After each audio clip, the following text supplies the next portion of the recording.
Welcome to another Audacy check-in, this time starring Daniel from Interpol. Hello, sir. Hey, how are you? We got the note, the jackets. We got jackets I got today. the memo. Yeah. I was always told one time a grown man wears a jacket, so I appreciate the jacket brotherhood that we are I feel forming very today. naked without a jacket, I have to say. It's bizarre, but It is very strange. It is very strange. Well, congratulations. The new album is incredible.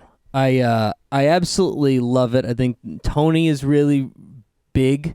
I mean, it feels like Interpol got big again, you know? It's all this production. What are your thoughts on it?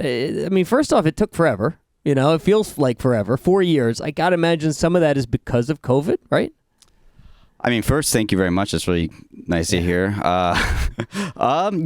actually average about 4 years per record. We just kind of, we tour usually for about a year and a half. Then, yes, we had the lockdowns and everything that, bigger things were happening in life and so forth.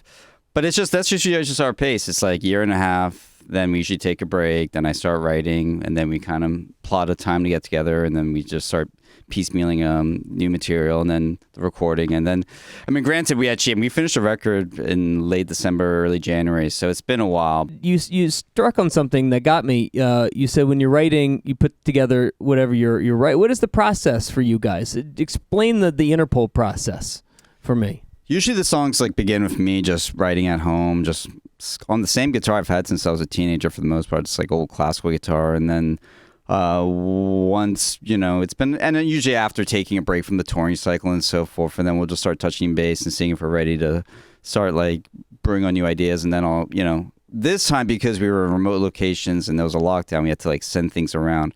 But essentially once I have a batch of material and we're all feeling kind of psyched to get going again, I'll play the songs for Paul and Sam in person, or I'll send them in this case, and then we'll flesh them out together and make them into Interpol material together. And then Paul obviously writes all the lyrics, and he does write all the bass parts and guitar parts and a whole bunch of stuff. So it's fascinating because it feels like you guys are all, I don't know, when I think of a band, you guys have been around forever, right? I mean, when you guys met, what are you, 17 years old, 18 years old? You were kids, you were babies.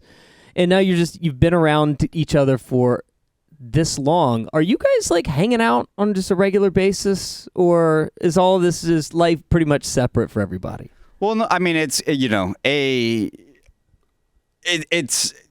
we're all friends, we all like each other, and we're still a band because we have this chemistry. It's very clear, the moment we start writing music, it's just right there, and it's not, you don't even need to converse, it's happening. And so therefore it's the most illustrated reminder as to why you're still a band. And if it wasn't there, if it was sort of kind of you had to bleed this a little bit, then we would stop or take a break or not force it. We've never had to force anything, which is very fortunate. I'm really grateful for, and I'm also just in awe that it's still there, and it has this urgency in the room when we're writing. It's sort of as, it feels like it is like record one, where you're just this is the most important thing that you could be doing at that moment. And that's the way you should feel, and it shouldn't be an effort or a job, and it's not. But then also, when you are putting out a record and you are touring, you're spending so much time together. So you're like sailors sleeping on this moving ship of a bus, going to bunk beds. Then you get off, and then you go to the hotel. Then you have sound check. Then you have interviews together, and then you have a show, and then you have the 90% of waiting that is the cliche of rock and roll. You know what I mean? So you were spending a lot of time together. We don't live in the same city at the same time, when we're not touring. So do you miss that part? That's just life. I mean, it's it's just those things are not the same for me in general, as they were 20 years ago. I'm sure they're not the same as they were for you 10 years ago. Do you know what I mean? So I don't even remember 10 years ago. Well, there you go. No Same idea. thing. So I'm just assuming that's the way it was for me. No, but I don't know. I'm less I grew up being very nostalgic because I moved around a lot as a kid, and now I'm not so nostalgic, but that's because we're still doing all these things, and I think we're really fully invested in this, and with the other side of Make Believe, the record, it's just, I think, we're just, it was just, we put everything we had into it, and when you see that going on, you're just kind of more, the present's more important to you. That's where you're at versus kind of waxing on about the past. So in that sense, I'm just grateful that I have that, we have that. Well, I think it's hard to talk, and this would probably annoy you, but I'm used to annoying people in my life. I think it's hard to talk to Interpol or anybody from Interpol without talking about the body of work, right? I mean, it's just so impressive, and especially those first two albums were just masterpieces. Antics was damn near perfect from front to back. So it's hard to not talk about that. And I'm sure that is kind of irritating. It's not for irritating you. at all. No. It's really just nice to hear always. But how does that inform doing what you guys did and part of the zeitgeist that you guys were a part of, in the early aughts? How does that inform how you write today? I mean, for one, it's always nice to hear that. I love the fact, I know like Turn on the Bright Lights occupies a special place in the hearts of our fans and so forth. And that's, it's an honor to have that. And it's like, it's amazing 20 years ago that it's just incredible. So that's like just not lost on me. And I'm not flipping on that. And so, and also you recognize it's also the part of just like rock and roll music, the first thing you hear, the early things and so forth. And then just in life in general, like the first time you go to a restaurant, maybe you have this like bite of something that's incredible. You might go back the second time. It might not occupy the same space as it did the first time. I think this is a bit of human nature. All that to say, it's more of like, that is great, totally, and I'm very happy about that. But I love all of our records. I'm really proud of all our records, and that makes me happy that like I would hate to be in a position where there was like a record where I just try to like detach myself from, or just be like, I don't know what we're doing there. Like I hated reading about that when I was a kid, when an artist would actually do that about a record that I liked. So to me, it was actually very important when we're making all of our records to feel really like, oh, this is a document of these 3 years or whatever of the writing, the recording of this. So to me, it's like, that's great that you feel that way about Antics. I love that record too. I love playing songs from that record. But it's also artistically, you should always feel, I think, and this applies to all arts, I think, the latest thing should always feel like the best thing or the most important thing. And I think for us right now, that's the way it feels. But that's not to discount anything we've done previously. What does this album mean to you? I mean, you talk about it as if it, is, and you said it very rightly, the most important thing that's happening in your life and the most important thing that is going on for you. So what about this album is so special? I mean, it's a good question. It's a hard question to answer. It's just, I feel like it's, one, maybe, it's too soon in the moment of actually writing and recording it, in the sense of like with the pandemic and so forth. But ultimately it was, when we realized that we would not be able to get together in the same room and write the songs together as like we have done traditionally, that we'd have to do this remotely and start sending tracks around and so forth. Once that started getting, got going, and it was actually working quite well off the bat, these results, the songs were moving forward in a way that felt very much mirroring as if we were rehearsing in the same room. Like you saw every week you saw progression of the songs, and it got very exciting. Then it became something to kind of latch onto. So while you're still kind of locked down, or movements were very limited, and then obviously there are bigger things happening in the world, this is something to kind of put all of your emotion into, and your focus, and to get like a little bit of like joy and I don't know. For me, it was really just something that made me feel like it empowered me a little bit. It's actually weirdly enough, and it's also the feeling of writing this record and seeing it progress along was it reminded me of like being like almost like a teenager. Like I remember when I was a teenager, I put on like, my headphones and walked down the street, and that whatever thing that you were into, it just became like a blanket or an armor, and you just felt, just sort of in your own world and kind of like, again, empowered. It kind of felt like that for me when I'd take these tracks for a walk and, trying to think about like the way we were moving them forward and the progression. It just kind of put everything into it. So yeah, this record, so obviously it occupies this moment in time, but then I really do think it's like, it shows that the band is like, it's continuingly like evolving. Like, I can see that Paul and Sam are getting better and better as artists and musicians. And I think we're becoming more and more experienced, as you would think. And I think this record is as good as anything we've done previously. It's amazing that you've been doing it for so long and you can still see and hear people getting better at it.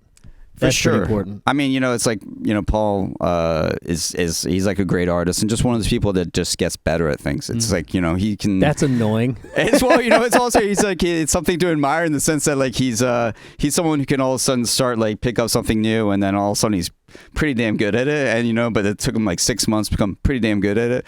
But that's a testament to his mettle. You talked about the writing process being different this time. I think about just walking around an office space and seeing how the entire place is different. I wonder if the way that you've written the last 2 years is going to change it going forward. I mean, now, basically what we did is what I think bands of the modern age have been doing forever, which is like just sending files around. But we've just been like, no, we don't do that so often. We'd get together in the room and, kind of hash it out like old school vibes. And then the songs would have to kind of prove themselves before they're ready to go like record. And this time we had to do this because we're all in different countries and so forth. But it did show us that we can do it this way. You know what I mean? We didn't do all of it this way. We did a good portion of it when we just could not find ourselves in the same spot. And then we did have a little bit of time to, like, for instance, like Tony's actually a song that I was in Spain for like a lot of the lockdown, and I was working on it there, like the progression. But then when we finally were able to get together for the first time in March 2021, which was the first time I'd seen those guys since our last show in Peru in November 2019.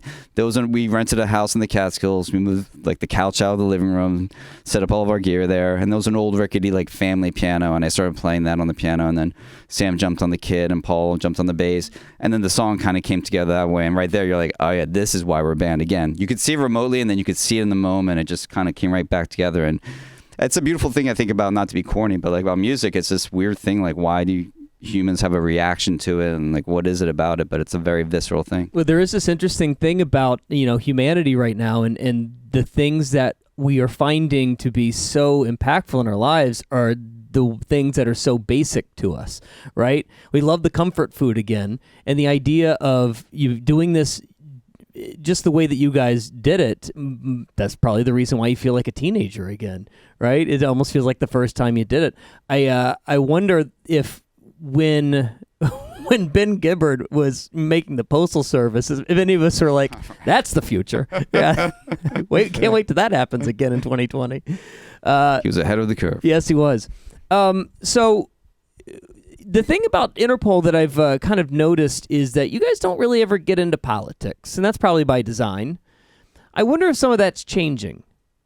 Do you feel a responsibility to start dabbling a little bit, considering, I don't know, the moment? I mean, for me, I'm a very political person. I'm very informed. I feel like there is a responsibility to stay aware and to try to find a way to be, and be very vigilant in this day and age too, and make sure that it's what you used to be able to take for granted as far as the news. It's not that, right? So it takes a lot of work, and I think it is our responsibility to be so. I mean, outwardly as a band, we haven't taken that position. I think maybe subvert in a subverse kind of way, maybe we have in some details and so forth. I mean, lyrically, I leave that's all Paul, so I don't want to speak on his behalf, but I feel like even like the title, The Other Side of Make Believe, you could look at, we live in an era where that could be something, a statement for many different areas, right? Nothing is as it might seem. And so we haven't like taken that position or been like one side or the other side, but it's these times definitely kind of ask you to, I don't know, to perhaps do so. Yeah, I wonder if it's a conscious effort, though, some bands make to stay completely out of it. I think so. I mean, and obviously some bands really, that's a big part of who they are, and I'm very much admire them. Yeah, because it's tough. It's tough to keep your mouth shut sometimes, because every time that you do, it could go one way or the other, and all of a sudden you're dialing up some trouble on one side or the other at some point. It's not going to be easy to navigate. That's for sure. So I want to go through a couple of things. I know people care about, a lot of the firsts and the things that happen for the first time. I like lasts. I like the list of lasts. So I've got a list of lasts here that I want to ask you about. All right. So, all right. Like for instance, what is the last record that you bought? The last record that I bought, I think maybe the Aldous Harding record. Look at you. Yeah. Nerding out on me. Last TV show you binged? Ooh, probably Better Call Saul. Yeah, well, it's back. I know. Now it's always a cruel thing when they kind of split the seasons up like that. Yeah, but it works. You'll get Stranger Things 5 in about 2030. There you go. Last time you went on an all-night bender. Ooh. I asked because I just did this, and I'm 40. You went on Oh, it's a bad idea post 40. It's a very bad idea. What was do tell? Well, I insinuated a couple minutes ago. James Murphy has a really nice spot in town, right. and into it a lot of mezcal and a very, very, very expensive tab. It's a great place, just quite pricey if you decide to stay there for 4, 5, 7 hours. So what was your last all-night bender? You got one?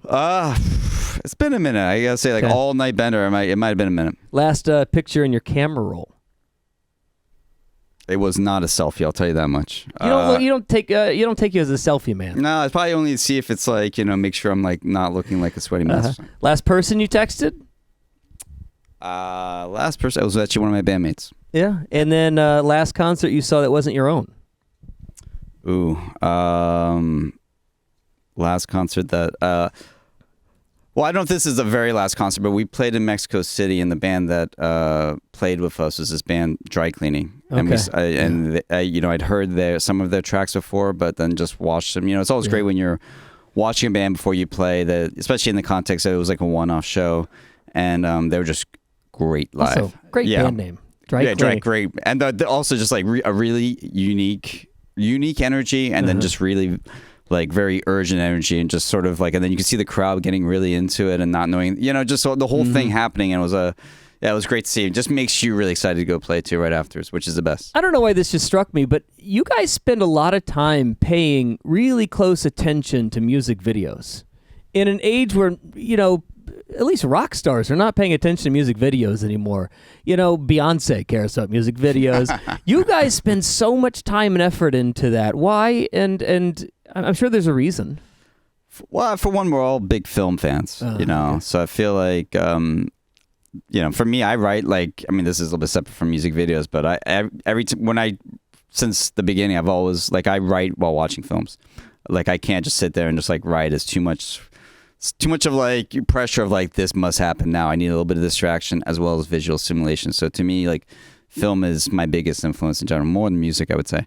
But I think for us, we're all big film fans. And then with the Tony and Something Changed, I think the idea of doing a part 1 film and a part 2 film, and then the concept, Van Alpert had a great, idea with the dancing themes and so forth, and the subcontext. And I think we were just really into that. So I think it's, at the same time, we're in an age where it's, in some ways, it's a good age for music videos, because it's just an evolving age from when I was a kid, maybe, and then but then in some ways it's I don't know, it's still evolving in some ways. We might be the same age. I just missed them. I think that's the reason I missed them. I hate to be corny about it, but Carson Daly turning me on to the Korn music video is still the moment that I'm like, wow, this is something that could be done.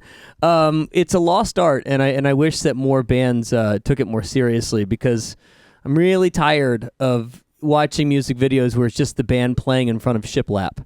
It's just the same music video every time. This has been great. I'm really excited about the album. And by the way, the Tony video is fantastic. And thank you. He's a damn good actor. He's great, right? He's a damn good actor. Yes, he's really good. I was really, really impressed, and I'm encouraging him to do more for sure. Yeah, no kidding. He's the star of the show when it comes to the. Why are you in it? Why are you doing a thing?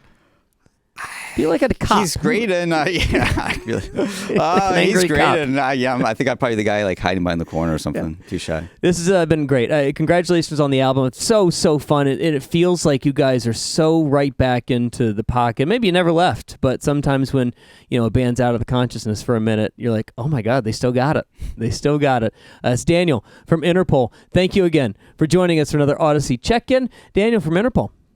Thank you.